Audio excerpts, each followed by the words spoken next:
Welcome to NFL Primetime on ESPN Plus, presented by Dell Technologies. Your new Dell PC gets your holiday to-dos done faster. My word, is it December already? Is it week 14 already? How is that possible? Yeah. Double dipping today. College, pro, pee-wee, you're doing all the football. Boomer and Booger, welcome to NFL Primetime. I mean, we had some big-time games on this. And Boom, it's that time of year where the games start to become really important.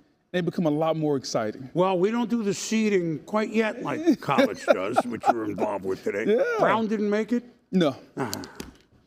Next year. Next year. There's always next year. I tell you what, if you said, speaking of next year, if you said the beginning of the year, all right, it's Labor Day. You know what? When the Jags host the Colts in week 14, that's going to be a battle of two first-place teams in the division. You'd say, yeah, probably not. Well, guess what? When it comes to the Jags hosting the Colts, the stadium used to be called Alltel Stadium. Yeah. It used to be. And when it comes to playing the Colts for Jacksonville, they know all and tell all in Alltel Stadium. Haven't used that lead-in for quite some while, but there's a reason. Colts have not won in this building since 2014. Trevor Lawrence knows it. Daniel Jones heard about it, but said, hey, I'm new with the Colts. Jonathan Taylor, he's not so new with the Colts. He's sick of hearing about it. Touchdown. Indianapolis were tied at 7 early. Under 4 in the first quarter. Trevor Lawrence. Now, Brian Thomas has had a quiet year, but this is a big-time play. Yeah, Boom, who needs two hands but one to do to go up and tip that ball to him? Good to see him get back involved in the offense. Later in the drive, since they made the trade with the Raiders, Jacoby Myers has been a big addition for Jacksonville. 14-yard touchdown, 14-7 Jags. Then everything changes. Under a minute to go, we're still the first quarter. Look, Daniel Jones, and he feels it right there. He's slow to get up. He falls. And look, he knows it's Achilles right away, Booger. Boom, players always know. You can watch right there when that leg gives out just a little bit. Players know, and you can watch him pound his helmet. That's because he knows the inevitable. One of the stories of the season has been his play and Jonathan Taylor's play, but he's gone. And now Riley Leonard is the former Notre Dame quarterback. The Duke quarterback. He is in, and Taylor fights for extra yards. But guess what? Opportunistic Jags defense. Eric Murray does the punching. Giant Jones recovers. Yeah, and coaches tell you never to reach that ball because bad things happen. Well, Jags have done this all year. Travis Etienne, what a big year for him. Healthy, and he looks the part. 28-yard touchdown, 21-7. The Jags doing it to the Colts again, who are now, of course, without Daniel Jones. 15 seconds before half. 21-10 Jacksonville. Lawrence rolling. Tim Patrick, you score at the end of the half. It's almost a dagger when you're up 28-10. No doubt about it. How about Trevor Lawrence throwing a dime right on the goal line? 31-13, early fourth quarter. Leonard, wearing number 15. That's Earl Morrall's own number. Maybe it's a good thing for the Colts. Well, a double catch here, Newsome. I could have swore Michael Pittman caught the ball, Boom, but somehow, some way... Tie goes to the runner. That's what I thought. Greg Newsome is able to intercept with the Jags with another turnover. And now Leonard. Josh Hines Allen. First Jags safety in 2018. And Hines Allen and Trayvon Walker, the two ends for Jacksonville, are playing at an extremely high level. So and there's Daniel Jones out. He knows. And Trevor Lawrence, they beat the Colts again.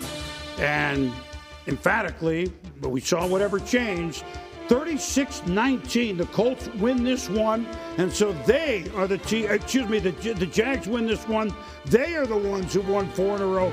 They are the ones who are 9-4. The Colts have lost 4 of 5, fallen to 8-5, and it looks like, and Coach Shane Steichen knows it, they may be without their quarterback for quite a while. Daniel Jones has an Achilles. Could be season ending. I don't have the full details on it, but we'll get more clarity on that. A tough situation to be in when your starting quarterback goes down with an Achilles. I thought the guys did a good job in the locker room, though, rallying around Riley going into the second half. But anytime you lose a guy that puts in so much work and so much effort and is always there for his team and is showing up with a fibula injury and goes out there and freaking plays, just so much respect for him. Just so much respect. That's on a lot of counts. It's been one of the really wonderful stories of the year. We don't know. Remember, this is only Sunday when we're doing this show. But an Achilles is Achilles, and 9 times out of 10, it's not great news. Him and Jonathan Taylor spurred the Colts on to one of the great stories of the first 2/3 of the season. Now it looks like new quarterback. Yeah, but we don't know. But when you see the quarterback pounding the helmet on the ground, players know. He understands what's going on with his body, and you hate to see it for the Colts because, to your point, it's been one of the best stories of the football season. Now what do? Riley Leonard, rookie quarterback, I'm not sure what he can give you. You're going to have to lean on Jonathan Taylor. The running game has got to become a vital part of what they do. It's going to be tough for this team that started out with so many expectations, and everybody in Indianapolis, they went all in. Remember, they traded 2 picks for Sauce Gardner. Right, who's hurt. This was the year, and he's hurt.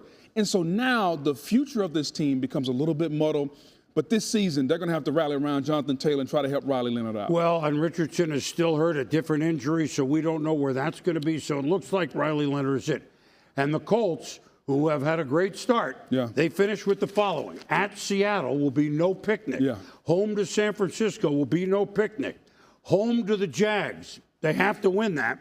And then at Houston. In other words, every one of these teams, as we speak, a winning record. Rough. It's going to be a tough way to finish for them. But this is professional football. You got to show up and you got to go out and play. And I think the thing that you look at, if you're the coach, you got to figure out what you do. The defense has got to step up. Buckner has been out also. They got a lot of guys out. They got to figure out who they can get healthy for this last stretch of the season. Listen, the Jags started out great. They were forcing 3 turnovers or 4 turnovers every game, which they had 3 on this day. So they're back to what helped them get to a wonderful start. They beat the Chiefs. They beat the Niners. Then a lull. But the Jags have won 4 in a row, and they're in first place. This team, they've won 4 in a row. They won 4 games all of last year. And it's really simple. When you make the move to change the head coach, you're looking to help the quarterback. Liam Cohen has changed the way Trevor Lawrence is playing. We've been waiting on this generational talent to step up. You're starting to see it, Boone. ETN's starting to run the football. The offense looks explosive. Let's just see how far it can go, because we've seen what Liam Cohen can do with Baker Mayfield. Now he's got a more talented player in Trevor Lawrence, and you're starting to see the pieces come together. I'm excited to see where Trevor Lawrence and the Jags can go. Well, while we weren't sure Jags-Colts would be a game for first place, we were kind of sure that whenever Pittsburgh played Baltimore for the first time, which is Week 14, they end the year against each other. And if you didn't need firing up, why wouldn't you want Ray Lewis and the 2000 Ravens Super Bowl champs who had 4 shutouts that year to get you fired up? But 42-year-old Aaron Rodgers says, I don't care. This is my time. Pittsburgh leads at 7-3 in the big crab cake after the first quarter. Chris Boswell makes like almost every kick that he attempts. It's a 32-yarder, but a flag on the play. Travis Jones tipping the snapper. They called unnecessary roughness. Yeah, you can't touch the snapper, Boom. You know, we're trying to protect everybody now. Well, you think John Harbaugh liked the call? He's a former special team coach. He knows that. And so the Steelers take points off the board. They keep the ball, and Kenneth Gainwell, they had trouble running the ball, but not on this play. 17-3 Steelers in Baltimore. Just before half, 3rd and goal, Lamar. So this is when you thought, even though they're down 17-9, his first rushing touchdown to Week 1. Wow, that seems impossible. Yeah. What? Now, early 3rd, pitch to Keaton Mitchell. Well, while they bottled up Henry, who almost had 100 yards, but it took him 25 carries, Keaton Mitchell, 55 yards. So there's speed run for the Ravens. Now, midway through the 3rd, they're 3rd and goal. And Lamar's going to run. No, it's likely he will throw to Isaiah Likely, his first touchdown pass since Week 10. But maybe, right? Maybe. 20-16 Steelers. How about that look like vintage Aaron Rodgers? The flip to Calvin Austin. The first time in a while we've seen that. On the money. Yep, and then he continued with this. 3rd and 4. How about this to Jaylen Warren? This is why they got Aaron Rodgers. As good as he looked, I know they beat New England in September, but 27-16 Steelers. 4.5 to go in the game. 4th and 5. Jackson to Zay. Well, December showers bring Zay flowers. The Ravens stay alive. Harbaugh's squad under 3 to go. Now, watch this. Isaiah Likely 1, 2, 2.5, 2 3/4. Yay! I mean, catch, football move. I'm not really sure what else we're looking for here. They called it an incomplete pass. Me and John Harbaugh, I honestly don't get it. Well, the Joey Porter knocked it out first. They called touchdown, then they called incomplete and 4th and 5. To Mark Andrews in the end zone, who just got the big contract. It's incomplete. Patrick Queen played Ravens, of course, coming up big for Steelers. Yeah, really good coverage there on the tight end. And he's been hurting them. Exactly. If you're the Ravens, you got to wonder why the offense is still sputtering. Patrick Queen, he was laying out on the floor, if you will, for a few minutes, came back. But now, Ravens not done. Tick, 30 seconds to go. That's the fake Mark Andrews, Charlie Kohler from Jackson. Then 9 seconds to go. Alex Highsmith, the two veterans. Lamar can't get away from the two veterans. How many times have they played against each other, those trio? Millions. Kiss first place hello. Coach Tomlin. He and John Harbaugh coached against each other for the 39th time. Wow. Only George Halas against Curly Lambeau have coached against each other more, and the Steelers, by winning, they're back in first place by their lonesome. John Harbaugh, even though the Ravens weren't flagged a lot, there were a lot of calls that may be the wrong place at the wrong time.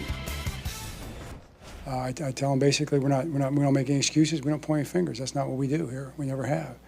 We walk out here with our chest out and our chin up, and we look to the next game, and we are fighting still for everything that we want to accomplish, So it's tough. It's been a tough, challenging road for sure, but that's where we're at, and we will keep fighting, and we believe we can get it done.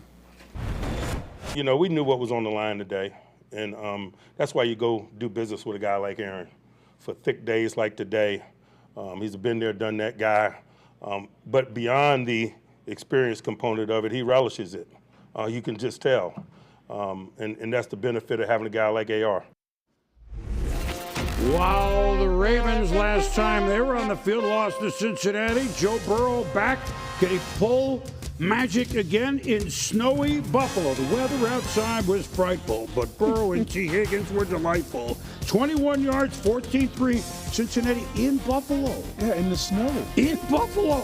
4th and 4, Bills. How does Josh Allen make this throw? Running to his left. Big play, Gabe Davis back with the Bills, 17 yards. Bills still with another 4th and 4 from the 11. How does he do this? Josh. You don't tug on Superman's cape. That's Jim Croce, right? Well, that's not Jim. Never mind. I got the wrong song, but he got the right receiver. Khalil Shakir, touchdown, but the Bills still trailing up 21-11. Under 10 to go, third quarter. They're looking for Dalton Kincaid for a touchdown. Why don't we hit the tight ends? A theme in the game, 21-18 Bills, still the Bengals lead. Under a minute to go in the third, James Cook. They're going to take the lead. No, they're not. DJ Turner, number 20, punches it out, a fumble by Cook. Yeah, really good being Johnny on the spot there by the Bengals, able to cause that fumble and defend another blade of grass. Under 9 to go in the fourth quarter. Burrow under pressure, and Bills fans are going to get Gesicki. Mike Gesicki. Touchdown, Cincy. Doing a gritty. 28-18 in the snow. Look at this. You wouldn't think, two of the best quarterbacks. And here's Superman. I'm going to take matters into my own hands for like the 8 millionth time. Josh Allen with a touchdown, but the Bills still trail 28-25. 5.5 to go. Uh-oh! Picked off by Christian Benford. The little push pass. The Bills defense is ready. The biggest play of the game. When you look at Joe Burrow, the timing is a little off. He thought he could get it over it. Didn't put enough air on it. Biggest play of the game for the Bills. First lead for the Bills, 32-28. Now, Bengals looking for Chase again. Isn't it? It's about the time. A.J. Epinesa Scrooge was just that. I mean, this is his time of the year. Back-to-back interceptions by Burrow on back-to-back passes. Allen and Dawson Knox. Well, let me hit all of my tight ends. Exactly. Let's see, I got Kincaid, I got Knox. Well, I have a rookie. He started at Yale once upon a time. Let me look for Jackson Hawes. No, I'm still looking. There it is on 4th and goal from the 3. All the tight ends, all of them capitalized to 39-28, but Burrow not done. T. Higgins. Touchdown. They go for 2, don't get it. 39-34. Under 2 to go. 3rd and 15. Superman. It's a bird. It's a plane. It's Josh Allen. Safe. Bills, wow, what a game in the snow. You wouldn't have it, one of the last games they'll ever play in that stadium, by the way. The snow globe was out. The Bills circled the wagons and beat the very game. Bengals 39-34. Buffalo is 9-4 for Josh Allen. We stress with this team all the time is we don't blink, we don't panic. Doesn't matter if our defense is playing outstanding, we're not playing great, and vice versa for our offense. We have supreme trust in each other that we're going to figure it out. We're going to play for each other. And that's all we try to do is just not ride the wave, stay as calm as possible, and find a way to figure it out. When I came back, I knew it was going to be an uphill battle. We were 3-8 at that point. That's certainly not a playoff caliber position to be in. Well, the back-to-back picks, the turnovers obviously changed the game, but Josh Allen really changed. We've seen this a million times. Yeah. A lot of times, September, October, as his career went on, it's like, Josh, you don't need to be Superman 4 quarters, week 3, even though we'd like to win all the games. This is December in the snow trailing, and they're behind New England, who they play next week, 2 games. He put the cape on, and we saw it. Behind New England, trailing in the game, the Bengals are playing well. He went in the phone booth and he put the cape on. He did. 250 yards passing, 22 for 28. And if that wasn't enough, he rushed for another 78 yards, boom. He made play after play using his athleticism. We forget he's 6'5", 240 pounds. He was the best player in the National Football League today, and he had to be because James Cook didn't have his best game. He fumbled going into the end zone. He got the tight ends involved. He did not have a wide receiver have more than 3 targets. So this was a game that was about Josh Allen being athletic, being accurate, getting the football to the tight ends, and the defense doing just enough creating turnovers, boom. When he plays like this, in that building, in that weather, they're tough to beat. These 2 teams, and now we're going to go to the Pittsburgh-Baltimore game. They're very tough to beat. No one will want to play them, even if they're a wild card team, but we're getting ahead of ourselves, all right? Well, New England's playing them next week. They haven't lost since like 3 years ago. I'm kidding. Pittsburgh, I know the stats won't agree with it, and so they say, wait a minute, but Baltimore, they ran for 200 yards. But in the games last year in Baltimore, in December and in the playoffs, Derrick Henry and company ran for a combined about 450 in the games. Yes. Now, I know they had 200 again today, but we saw the big run by Mitchell. After allowing all those yards rushing to the Bills last week, they were much better in that department. I'm not saying they were the steel curtain. They were better and allowed them to stay in the lead the whole game, just about. The defense played a lot better. They got a lot of those yards late in the game. The big run by Mitchell was in the second half. In the first half, they stopped the run, them being the Pittsburgh Steelers. This was a game from a Steelers standpoint. When you go sign Aaron Rodgers and you trade and sign DK Metcalf, this is what you envision. You envision Aaron Rodgers being athletic, throwing the football down the field. You envision big plays, over 130 yards for DK Metcalf, the explosiveness in the offense. They got big plays in Pittsburgh. This is an offense that hasn't got big plays, boom, and today they got chunk plays. It wasn't 4 or 5 yards. It was 15, 20, 40 yards down the field. This is the guy they envision. Now, I know he's 42 years old. I don't know if he'll be able to get out of the bed tomorrow. I have no idea. However, if they can get something similar to this, then Pittsburgh has to feel really good because the defense between Highsmith, Herbig, and Watt, they can still close games out rushing the passer.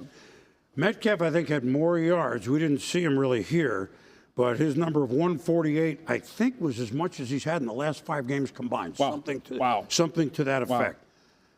Baltimore, they came all the way back from 1-5 to be 6-5. They've now lost 2 in a row, both in the division. They end up playing with Pittsburgh. Look, their only way in, I understand they're only one back. These teams have to win the division, these 2 teams. I don't see them wild carding it. So Baltimore, can you be 9-8, including a win over Pittsburgh at the end? Their margin for error is really, it's been since 1-5, really narrow. And we've said this for 4, 5, 6 weeks. Lamar hasn't looked like the Lamar that we all know. He doesn't look right, boom. Something is amiss. It just seems like, he's missing practice 1 day a week.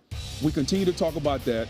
The explosiveness isn't there. There was a point on the last play of the game where we're used to him getting out of that sack. He got sacked. When's the last time somebody ran Lamar Jackson down? Like, that doesn't happen. And I understand the hamstring is maybe still lingering. This is a team, even though they are flawed, we expected more out of them. He normally runs out of that play. You just expected, at this point in the season, they know what's on the line. for them to play better and be more consistent, and they're just not. And it's starting to frustrate John Harbaugh to the point where he'll never say it publicly, but you can see it in the body language and the actions on the sideline. It just doesn't look the same. Yeah, correct. And that defense, of course, it's better now, but it hasn't looked the same. But you know who's looking defensively like the Ravens used to look, like Ray's team? Those will be the Seattle Seahawks. Off a shutout last week. Early 10 a.m. Pacific clock time start in Atlanta. It was a slow start for Sam Darnold and Seahawks against the Falcons. Matter of fact, this youngster, James Pierce, first rookie with a sack in 5 straight games since Micah Parsons. Those two rookies, Jalen Walker and James Pierce Jr., paying dividends. So, 3-3 game second quarter. Darnold throwing, boink. And then Mike Hughes gets the interception, Terrell with the chip. And so, turnovers. That's a button. Yeah. Seattle is a minus team on the turnovers. But they do this. The second-round pick, Nick Emenwari, who starts on defense, plays special to block the kick. He's an athletic freak, Boom. 6'3", 240. Look at the length to reach with the arm and block the kick. Did I say special teams? Yes. 2 weeks ago they got Rashid Shaheed. Well, first thing you're doing to return kicks. Start of the third quarter, 6-6 game. What? He could go all the way. You just started the third quarter, 100-yard kickoff return, Seattle 13-6. Now only a couple minutes later, Bijan Mustard Robinson, fumble, recovered by Devin Witherspoon. Jaron Reed just off IR forces it. No doubt. Look at the club he's got. Maybe the club, I need to give me one of those. Yeah, well, I think it add 10 yards to the drive. Then Darnold throws to Jackson Smith and Jigba. They didn't need it last week in the shutout. They needed this at 20-6. That one. Now, 23-9 after another defensive play sets up a field goal. Darnold, Cooper Kupp, and now it's 30-9. And then Kirk Cousins, David Window Sills. He shut the window on his hand. Intercepted by Witherspoon. Ow! That just hurt. Seattle defense doing it again. Darnold to Smith and Jigba. Booger. Last 8 quarters, the defense has allowed no touchdown. Yeah, Boom, it was 6-6 at halftime. They opened up a can in the second half. They did 37-9, and we don't have to complete the sentence. I know what you mean. Bucs, first place. They beat the Saints earlier this year in New Orleans, and certainly in Tampa Bay. The Bucs, with a lot of their injured and some of them back, should handle Tyler Shuck, David Neal, and the Saints. Wrong. 7-0 Saints? Saints? I mean, the weather, they got everything in Tampa Bay, right? Weather-wise, down 7-0 Baker. Hey, Chris Godwin. Good. Down to the 24, the Saints. And then the next play, Baker to Bucky Irving. Tampa Bay Bucky Irving. He's got a convoy and he's got a touchdown. He's been hurt. First time he's been in the end zone since week 4. 7-7. Early second quarter. Tyler Shuck. He's tell you what, playing for New Orleans. Yeah, he was shucking it too deep that time. Zion McCollum gets it, and the Bucs lead 10-7 at the half. But the Saints defense is all right, so we can do that. Third quarter. Second one at their own 41. Baker. Going right, looking for Cameron Johnson. Alontae Taylor is there. Picks off the ball at the Bucs 47, New Orleans in business. So early third, thanks to the defense. This is a little shucking and jiving. And if you can shuck oysters in New Orleans, you will be a favorite there. Oh, especially over at Drago's. How about the athleticism? 6'5" and 245. Ran 4.6 at the combine. He showed it all there. 14-10 New Orleans. Baker to Sean Tucker. It's a 1-yard run. The Bucs take the lead 17-14. I mean, it was raining and it stopped. It rained. I thought it was going to sink the Jolly Roger, by the way. We're tied at 17. Shuck. That's a good bullet to Olave. 12-yard gain. And then you saw Shuck and Jive before. You're going to see it again. Oh, he shakes 1, 2, 3 bucks. And I don't think that guy's going to get him. All right? We love the big guys. Not going to get him. 24-17. Saints? 90 seconds left. 24-20. 4th and 4. Baker to Otten, but he had to slide for the low ball, and the ball was short of the line. Yeah, and this was a good call also. He slid. The ball is short of the line. Bucks turn it over. So the Saints march into Tampa Bay. This is a big surprise. And beat the first place, several-time defending division champ Tampa Bay Bucks 24-20. Carolina Idol tied now with the Bucks. They're at 7-6. Those two teams have yet to meet. They play Week 16 and Week 18, and Baker Mayfield knows it. Sucks. Felt like we just gave it away or didn't make the plays to win it. Just too many mistakes, and conditions aren't an excuse because they had to play them too. So none of that matters. Just a matter of making the plays, and plays that guys have made a bunch of times. Just got to execute. Well, last week the Panthers, who we mentioned, shocked the Rams. Could the Rams be stumbling? Matthew Stafford and company, they're in Arizona. Answer, you got to find out pretty quickly. Tapuka Shell Nakua, 32-yard gain. Then Arizona had the early lead, but Blake Corum, a model of D. Corum, Rams 10, Arizona 7. Tied at 10, late second quarter. It's a game, right? Stafford and Puka say, no. First down, beautiful play, inside the 5, and then all he does is score touchdowns, really. Kyren Williams, boom. Kyren Williams, Blake Corum, they got a nice 1-2 punch there in L.A. And so he celebrates with his lineman, Alaric Jackson, the Gronk spike, 17-10 Rams. Last minute of the first half, Stafford, Nakua, how did he catch it? There's one a game from him. Just tremendous body control. And then 18 seconds left in the half. Guess who? Puka Shell, he's got a full necklace by this time. And in the end zone, he caught 6 for 136. The Rams lead 24-10 at the half. Route about to be on. Stafford, Colby Parkinson, tight end day. Touchdown. Rams rolling. Yeah, family loves it. Why wouldn't you? In the desert, your Rams lead 31-10. They haven't punted yet. Jacoby Brissett. Nate Landman. Again, TV. It's fitting. The series is back on. Billy Bob is doing well. And he signed a contract. They know what they got. Extend him on TV and in football. Stafford to Puka Shell. Oh, my goodness gracious, 38-10.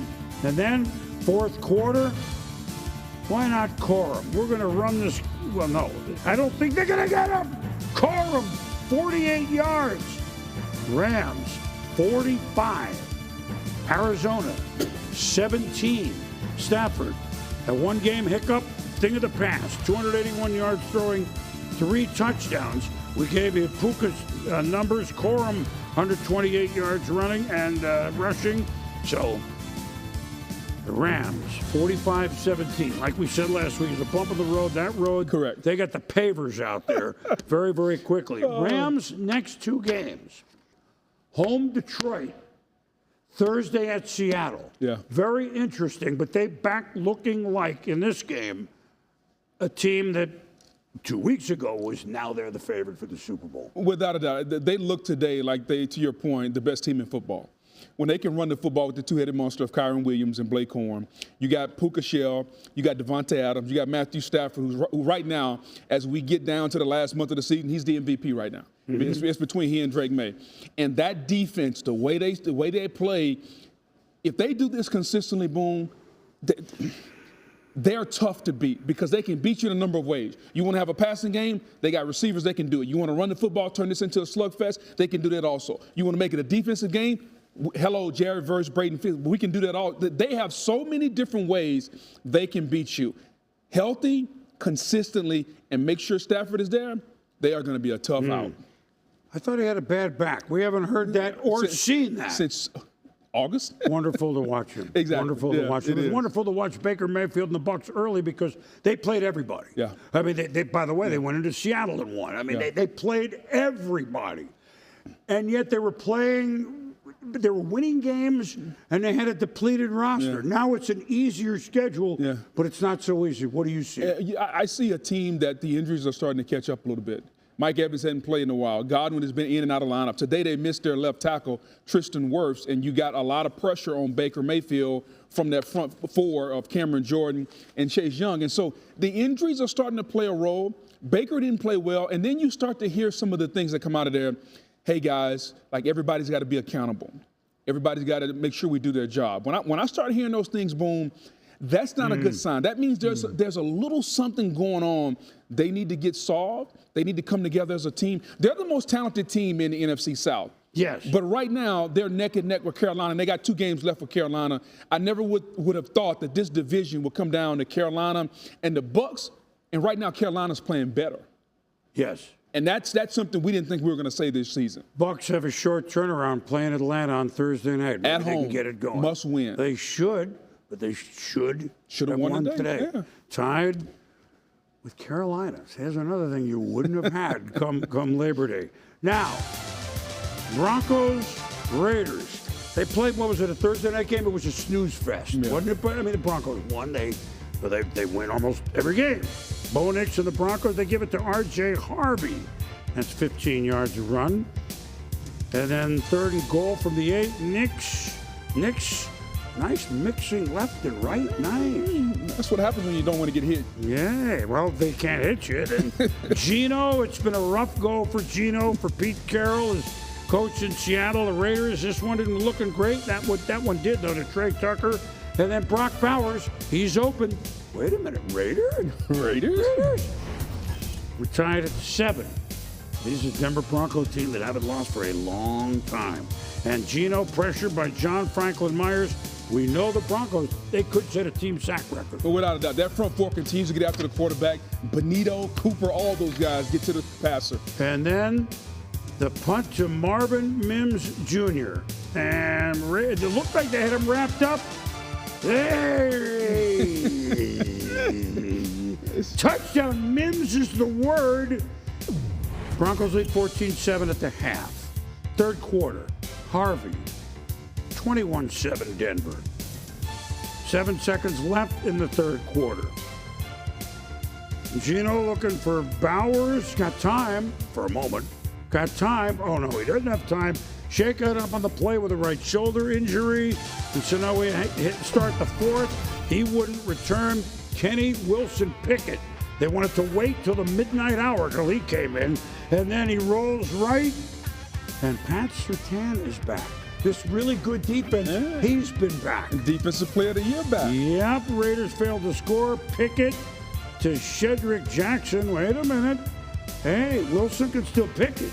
And we're down 24-14. Harvey up the middle with 2:15 to go in the game. I don't think gets a first down. And the Broncos will run out the clock. Raiders, they hung in. But Denver's, won 10 in a row. The Denver Broncos have won 10 in a row. And they win this one 24-17.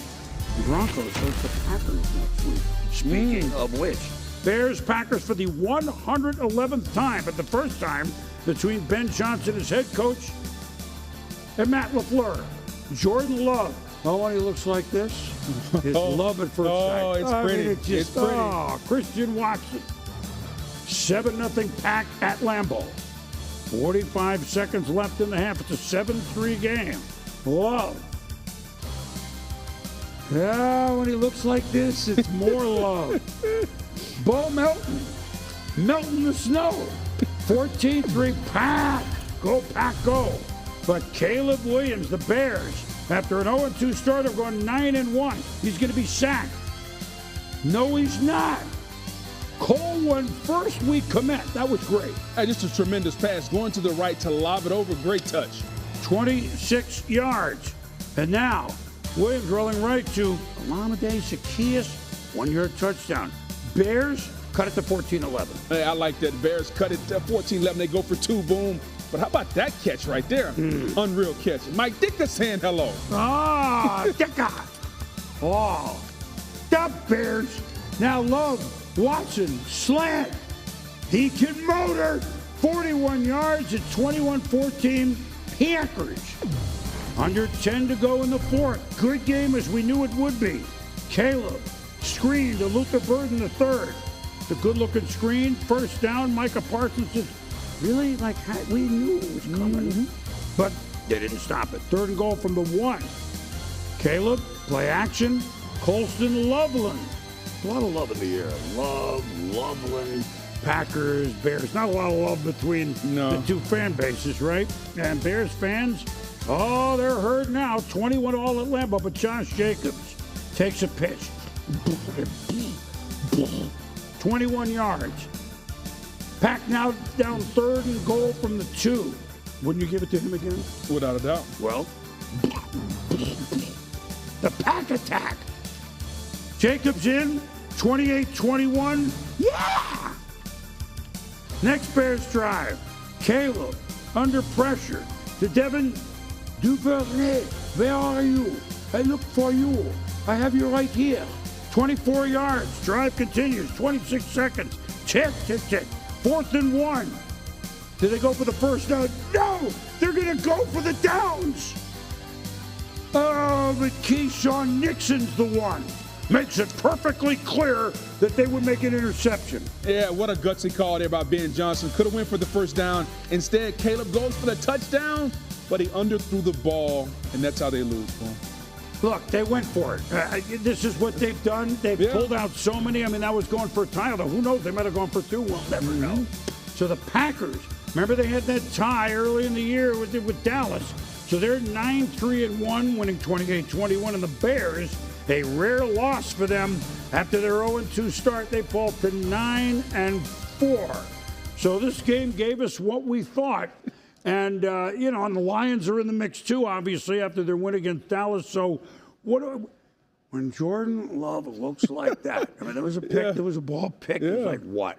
When he looks like that, he looks as among the top quarterbacks in football. And he's had a good track record late in season. And I think the difference is the confidence. And Matt LaFleur talked about, I got to get this passer playing with a lot of confidence. And he's got Christian Watson back. Christian Watson started the season, he wasn't playing. He's coming off the ACL. Now Christian Watson is healthy. And he adds a level of explosiveness to the offense. He's their fastest receiver. And they dial up big plays for him. And when you say Love is in the air, that means he's throwing that ball to Christian Watson. And we know what Josh Jacobs is going to do. This is one of the best defenses in football, even though today they gave up 21 points. That's the most they've given up in a minute. This team, Boone, if they continue just to make sure that the quarterback stays confident, they are among the few teams, I think there's 4 or 5, that can win the Super Bowl. The Rams, the Seahawks, the Packers, they are all capable of winning the Super Bowl. It's going to depend, just like in hockey. If the goalie gets hot, which quarterback is going to get hot for these teams? Well, look, Caleb has won games. I mean, interesting quote by Ben Johnson. You know, I know it doesn't look great, our passing games sometimes, in spite of it, but then he clarified, because when you win games, you don't have to explain. They haven't lost much. They played with confidence in there. They ran for 138, which is a little more than the Pack. But at 9-4, that's getting in the playoffs of the NFC. There are a lot of candidates. They're one of them. There are a lot of candidates. I still feel really good about the Bears because of what you said. The passing game and the quarterback still hasn't gotten to the level that I think Ben Johnson hopes it gets to. They're running the ball. They can run the football on anybody. They ran the football for 266 on the Eagles. Today they ran the football for over 100 yards. They're physical up front. The defense has to continue to show up on the back end. But if the quarterback, and we put a lot of this on the quarterback, Caleb Williams is not as far along as I think that Ben Johnson wants him to be. And I think it's up to Ben to get him to a point where they can compete and make those plays. Because when you get in the playoffs, it's the margins. On the 4th and 1, can you make the throw a little longer for the touchdown? If it's short, it's picked, and the game is over. He can't do that come postseason. Big picture, though, at 9-4, they'd sign up for that any day of the week. They would have taken it within a heartbeat, Boone. So every year we say, okay, which of these playoff teams, half of them aren't going to make it from the year before? Case in point, Minnesota and Washington. Combined to win 26 games last year. They both represented the NFC in the playoffs. This year, going into this game, 7. So at the end of this game, we don't know who's going to win. Actually, we do. That's why we have the show. It's going to be 8. J.J. McCarthy back. Jaden Daniels back. That's McCarthy to Josh Oliver. 7-0 Minnesota at home. Daniels to Debo. Whoa. One more for the road. Well, 7-0 Minnesota stays that way. That was 4th and goal. McCarthy. Justin Jefferson. I mean, they had tough sledding last week at Seattle, but you know what? We're at home. Let's go into the red zone, Minnesota. Jordan Mason. Yeah, there was a hole there. That's a huge hole. Okay. And 5 third down converted by the Vikings. Boom. A 12-minute drive. Defense was tired. Already? 14-0 at the half, Minnesota. Daniels tip.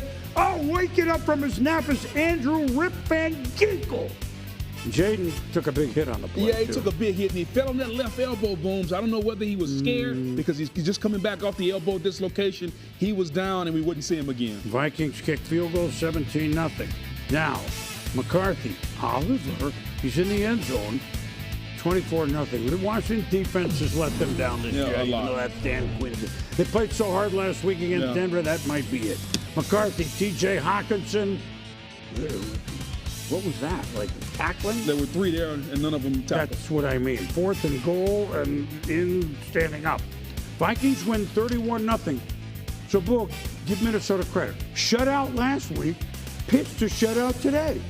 Pretty good. Good job by them. That's pretty good. Talk about the tale of 2 games. Now, the soft underbelly of the AFC East, you wouldn't know that the Jets are 3-2 after an 0-7 start, and you wouldn't know that the Miami Dolphins have won 3 in a row, and Tua has never lost to the Jets. In New York, Jalen Waddle, touchdown 7-0.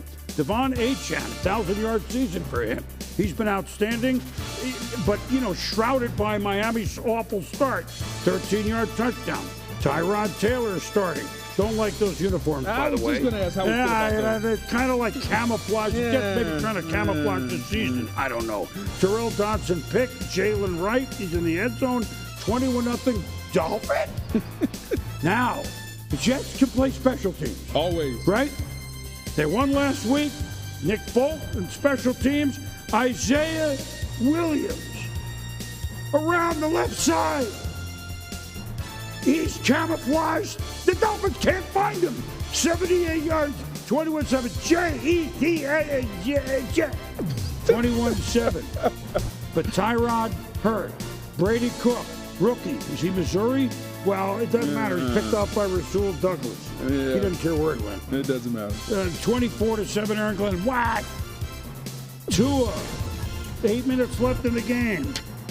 They're having fun, Booger. We didn't think McDaniels would make it. They're all of a sudden playing great. 11 yards of Jalen Waddle, Ollie Gordon in the end zone, 34-10. Miami Dolphins. They were 2-7. They won 4 in a row. Give them credit. I give them credit because we thought their head coach was a dead man walking. Now they're 6-7, Boom, with a chance to, dare I say, they can finish 10-7. Yeah. By the way, you thought Titans, Browns, the lowest over/under 33.5. 2 rookies, Cam Ward and Shadir Sanders. This was a fun game in the snow in Cleveland. Remember, Tennessee's won once. Ward, Alec Iomanor in the end zone. Titans lead 7-0. Tony Pollard was outstanding. Career high rushing on this day. 65 yards, bobbing, weaving. They're not going to get him. Titans. Look at the Titans. Remember, they're up 14-3. Against that Browns defense. Yes, let's not overlook that. Then Shadir Sanders to Jerry Jeudy opening up the door. It's a 60-yard touchdown. The judge takes it in at 17-14. All right. Titans leading 21-17. I told you this game was fun. Cam Ward. Chimere DK. This rookie has made a mark. 28-17. Titans? Really? Yeah. Late fourth, 31-17 Tennessee, but Shadir Sanders. He shakes a tackle. Smells the end zone. 31-23. We got a ball game. Minute to go in the fourth. Sanders to another rookie, Harold Fannin Jr. Touchdown down 31-29. They got to go for 2, but they go for the Wildcat. Yeah, they took Sanders out. I didn't like he's that. out. Richard Judkins, I meant to do, but I want to.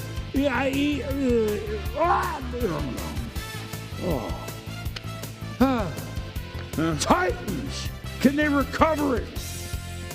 Onside kick doesn't work. Hey, Mike McCoy gets a win, the interim coach. All right, Mike, one of the good people in football. Titans 31, Browns 29. So week 14, most of the games are over, and you started talking about a Booger toward the end here. I mean, without getting specific and putting up graphics, because especially in these divisions, teams play each other. So, 3 lost teams in the NFC, Rams and Seattle. They're playing each other. You know, San Francisco plays Seattle at the end. So, Rams have 3 losses. Seattle has 3 losses. Green Bay has 3 losses and a tie.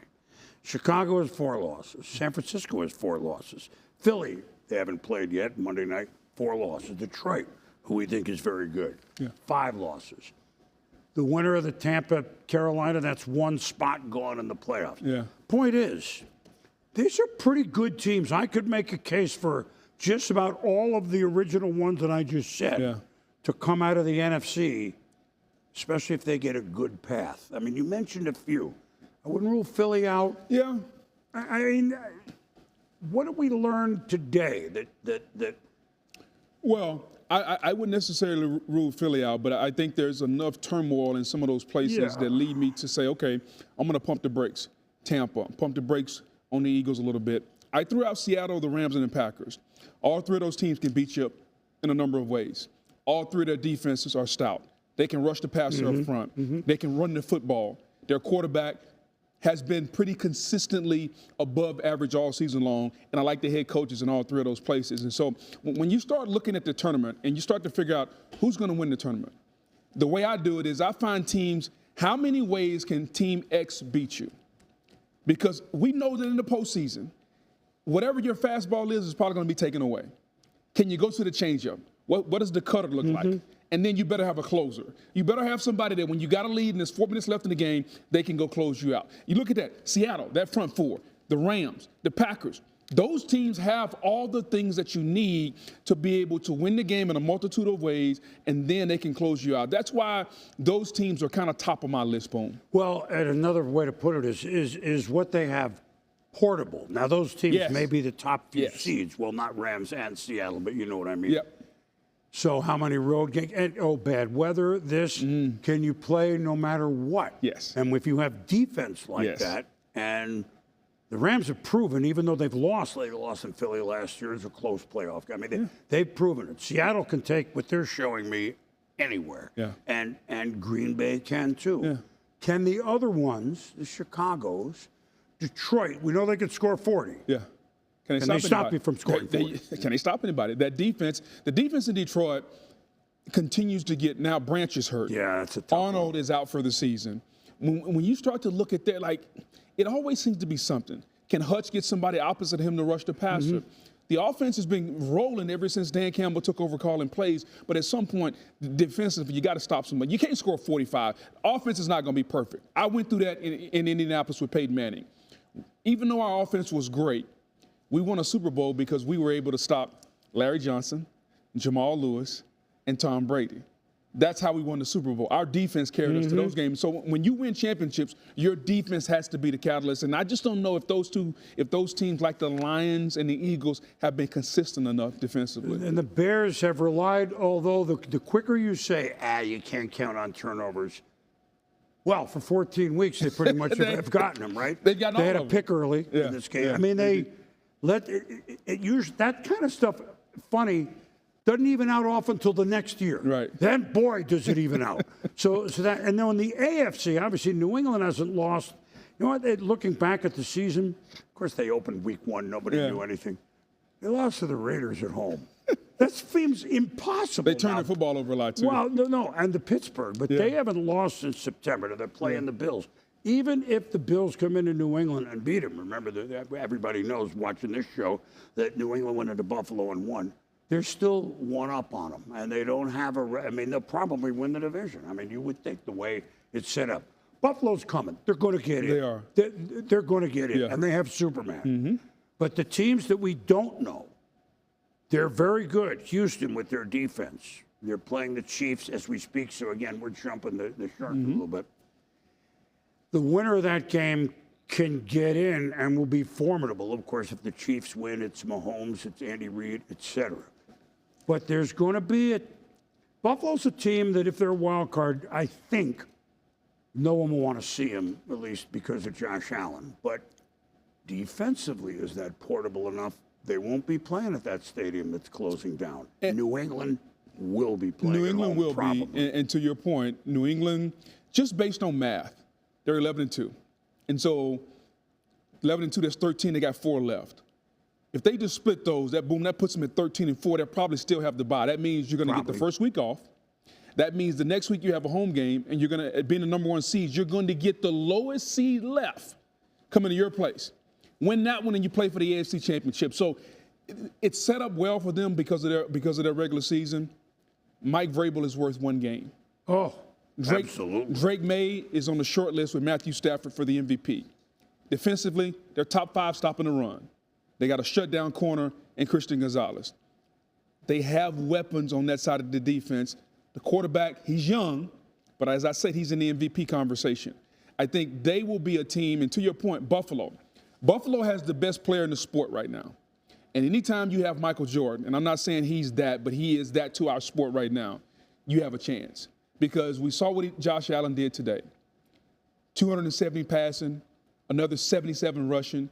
The improv plays, his ability to do things in the pocket that we haven't seen. And he's an imposing force. Oh, God, yes. He's a force multiplier. When he's on the field, he makes everybody feel better. And I just think in the right situation, boom, he can give you a win or two. So Buffalo, the Patriots, Denver. Well, here's the thing. Bo Nix has got to be consistent, but to your point, yes. No, I didn't mean to jump in. The way it's set up now, look, things can change. We got 4 weeks to go. But if New England doesn't get the 1 seed right now, it would be Denver, who also hasn't lost since God knows when. So, another rough place to play, another tough defense, a formidable defense that could set a sack record in the shutdown corner with Surtain. Yes. One of those 2 teams will probably be the one. I mean, the AFC's kind of setting itself up, because Buffalo probably won't win division. Kansas City ain't going to win the division now. They know that. The spots that will open for these other wild card teams a little bit, Indy now becomes in trouble for obvious reasons with the quarterback out after the wonderful year that they've had. And again, we don't want to rule them out, but the odds are now starting not to look great.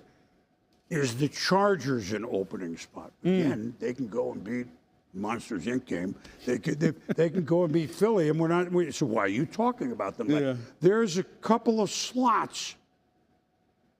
The NFC is more stacked 1 to 6 at the moment than the AFC is. That's really my point at the moment. And your point is well taken, because you got teams, they got a lot of question marks. Houston, best defense in football. Are you going to get any consistent running game? Joe Mixon match hasn't played all season. The quarterback position between Davis Mills and C.J. Stroud been up and down. Jacksonville, although the defense is coming along, Trevor Lawrence is playing well. What are you going to get out of Jacksonville? The Chargers, they're so banged up. Both of their starting tackles are gone. The quarterback has a broken left hand. He's playing with how long is that going to last? A lot more question marks on the AFC side than I think there is on the NFC side. Well, but in some cases, you can win a division at 9-8, which Pittsburgh and Baltimore are trying to look at. And nobody has to apologize for winning the division. No question. And getting a home game. And we don't have to apologize for these 2 game balls, because we saw the highlights. No one will argue with these. What do you got? No doubt. And usually I'm on the defensive side, but today I'm going offensively. How about Puka Nacua from the Los Angeles Rams? He was absolutely outstanding. 7 catches, 167 yards. He had 11 targets. He had 2 touchdowns. And it wasn't just the catches, it was the difficulties. It seems like every week he makes a catch that makes you go, what? He caught that? How? Continuously, the tough catches, the 50-50 balls. He's the 2nd best receiver in football this year behind Jackson Smith and Jigba. And you gave the numbers, but seeing, not that we have to see to believe what Josh Allen can do, no matter the weather. Look, when the game was on the line, Josh Allen took control. This time it was throwing to tight ends and him running himself at the most opportune and key moments of the game, when they trailed until the 5.5-minute mark. And the defense got a couple of plays, but there was Josh Allen propelling the Bills into at least a little bit of an exhale in what could have been a hold-your-breath game, which it was, to give the Bengals credit. So, look, we got Sunday Night Football, which should be a lot of fun, right? The Chiefs, they got to have it at home. Houston, 0-3 start, ancient history now. Scott Van Pelt, it's December. Give us your best read. Scotty? Okay, Boom, I will. Good one to wrap up Sunday in Week 14 action across the National Football League. Last year, Houston came in the playoffs, played well, but Kansas City sent them home. Kansas City really needs this one for the playoffs, you'd have to think. Texans lead 3-0, and C.J. Stroud, running for his life, finds Nico Collins, who makes a big-time catch and run to the tune of 53 yards. What a play to extend, keep his eyes downfield, and find the talented big man for a gain of 53. 3rd and goal from the 9. Settle for a field goal? No. Excellent play design. They flood the zone to the right and let Marks slip out into the flat left. Touchdown, 10-0. That's where we are when Mahomes has this pass picked by Jalen Petrie. It's an incredible play.